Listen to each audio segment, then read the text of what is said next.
Today's My Thoughts Monday is brought to you by GymAware, the leading tool when measuring performance in the weight room.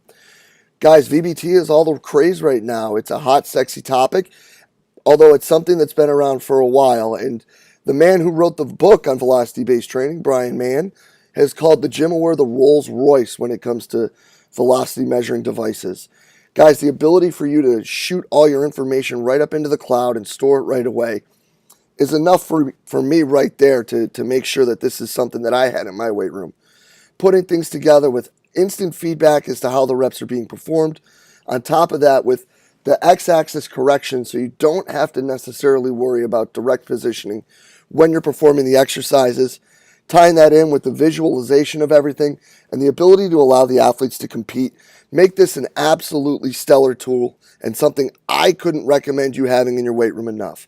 Hop on over to kinetic.com.au today and see everything that they have to offer. Hey everybody, if you enjoy the podcast and the content it provides, be sure to hop over and check out the community. The community is an exclusive members website that is just an extension of what we do here in July at the Central Virginia Sport Performance Seminar. What it is a combination of video lectures, a coach's corner with your Monday morning take-home information, and a forum where you can talk about anything and everything related to the field of strength and conditioning. In the community, you'll find content added each month from some of the top practitioners in the world, ranging from PhDs to high-level coaches, bringing you exactly what they're doing with their athletes or their research at the present moment. On top of that, an additional discussion by coaches bringing you that Monday morning information, things that you can add to your training program right away. Tying that in with the opportunity to discuss with coaches around the world in the forum on anything and everything from the topics addressed in these presentations to whatever you're seeing in your daily life as a coach. If this sounds like the right thing for you and your staff, go ahead and hop over to cvasps.com/community and try it out for 48 hours for just $1. If you like it, you're signed up, ready to roll, and you're jumping into all the great content added each month. If not, feel free to go ahead and cancel at any time. No questions asked. We're really excited about what we're building in the community and hope you are too. Go ahead and hop over to cvasps.com/community and check it out today. Hey, what's up everybody? DeMayo coming at you with this week's My Thoughts Monday. Gonna, again, share some stuff that we were talking about in the weight room this week.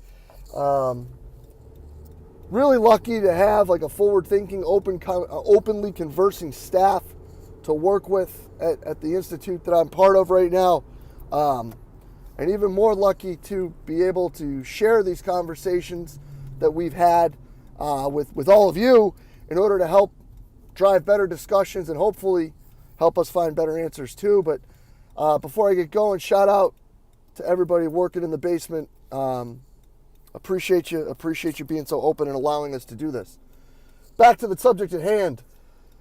The big conversation that I had this week quite a few times with one of the guys I work with, it's a discussion about, again, this common theme is our role, right? And this discussion was based upon, what we say we do, right? And I want to go over 2 points with that. The first being this: we talk all the time about the role of the strength coach is injury prevention or injury reduction or whatever, like decreasing the likelihood of injury. So, when we say that, my question for you now is this. If we're saying we're doing X, Y, and Z to decrease injury A, if injury A then starts to happen, are we at fault? Is it our fault now? Are we the ones who messed up so the kid got hurt? Now, the answer to that obviously is no, right? Like B-Man has said a million times, when a 300-pound dude wants to take your knee out, he's going to do it. We also know from Hewitt's research and that if you go from natural to artificial surfaces, your increased probability of specific injury goes up by like 50%, right? We also know that if someone was already hurt prior to coming in, they have a greater risk of being hurt. I say all this to say that. To say this. If you're saying that you're going to have these kids come in and they're going to do this program and it's going to decrease their risk of injury, or it's going to be preventative of an injury, Are you now setting yourself up for a problem?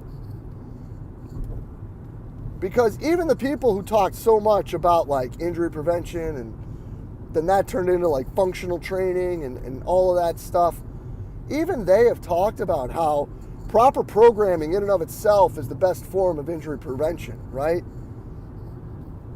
So if we're sitting there and we're periodizing the program right, we've done a proper needs analysis of the sport, and we've done our due diligence, for each one of the individual athletes that you're working with, and you're progressing them at the proper rate, and you're moving them forward, and you're improving their sport form, or whatever measurables you consider to be important for them to have transfer to training over to their sport, wouldn't that in and of itself be a good form of injury reduction? Like, wouldn't that help you by being able to decrease their risk of injuries?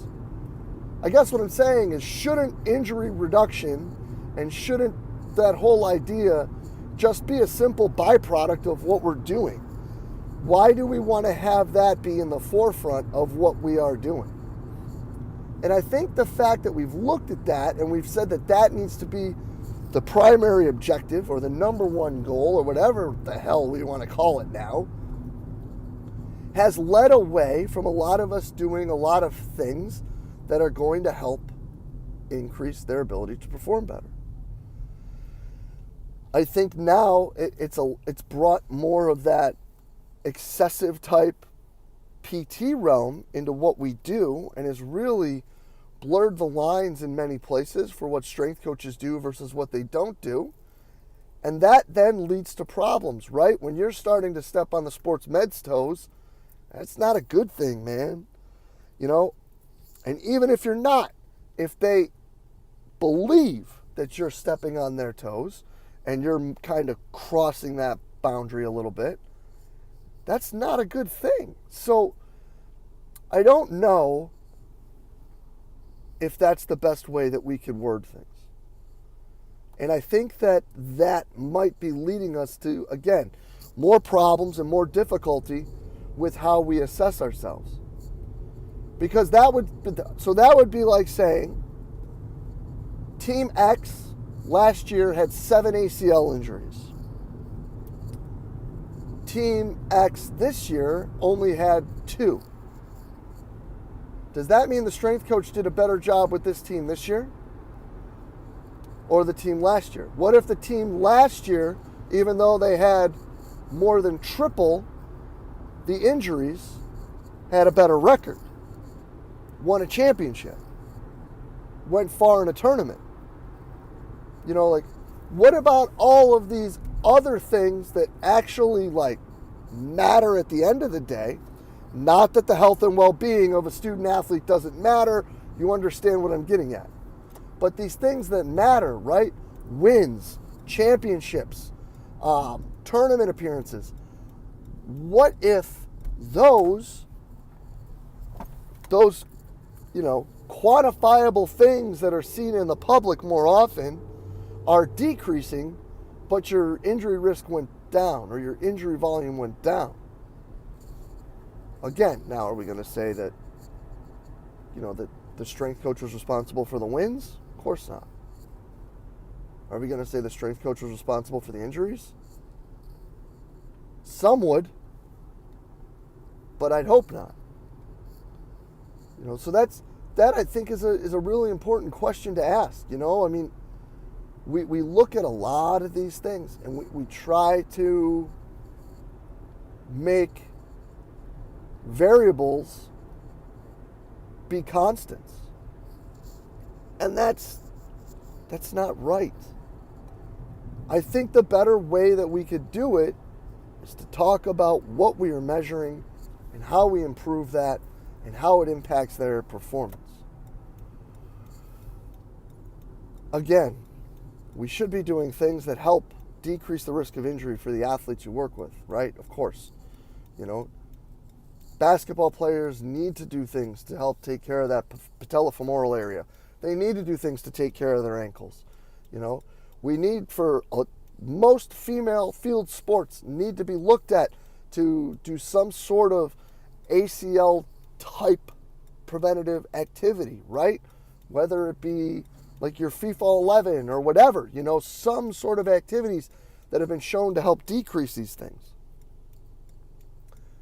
But if the only measurement that you can have is what could get you fired, is that the measurement that you want to be, held to at all times?